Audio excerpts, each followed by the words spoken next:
Welcome to The Songwriters. I'm Ken Paulson.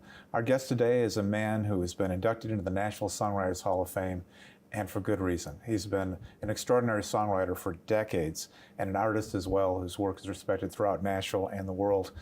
Delighted to have Rodney Crowell here. Thank you. You've been in Nashville probably for 40 years, maybe a bit more than that. I've been in Nashville longer than I've been anywhere else. I arrived originally in August of 1972 from Texas, and except for living in Los Angeles for 7 years in the mid-'70s to the early '80s, I've been here the whole time. Well, it's worked out. Yeah. When you came to town, it was a particularly vibrant place to be for, like Austin, for young songwriters, especially those who were not necessarily traditional songwriters. Sure. Can you talk a little bit about the town you walked into and who you ran into when you got here? Well, the Nashville that I arrived into in 1972, the tone had been set by Chris Christopherson in the few years leading up to it, and it was Nashville, the business of Nashville, and it was not corporate then. Nashville was run by characters, like Bob Beckham,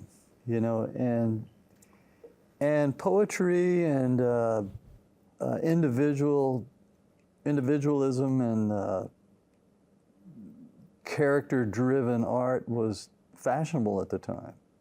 And I very soon, Donovan Cowart and I arrived here together, and we were a singing duo, and we didn't know a soul.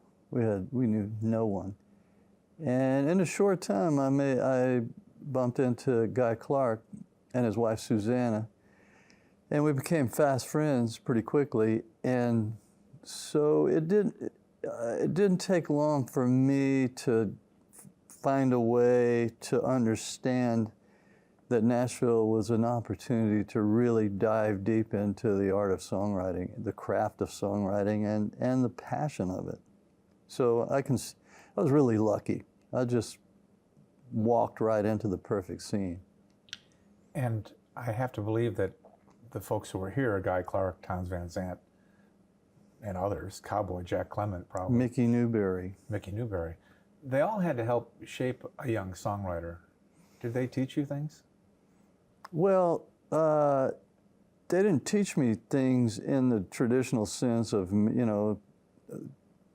Guy Clark was so generous, it's come on, hang with me, shut up, and you might learn something. And, to be around Townes Van Zandt and Guy and Mickey Newberry a little bit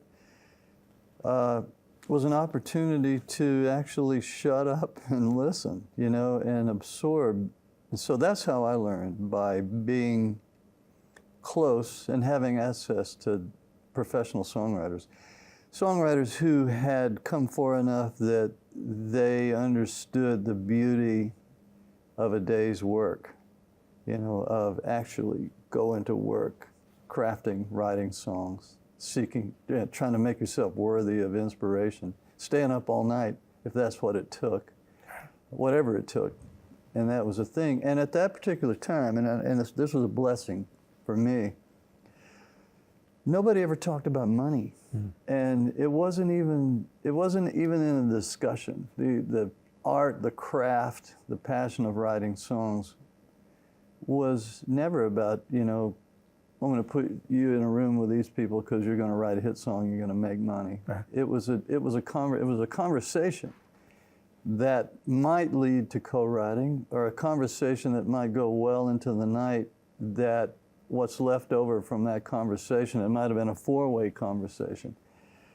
When you kind of find yourself the next day with some of those ideas still floating in your head, it was a way to start assembling an understanding of language. Because I've always had a pretty natural gift for melody.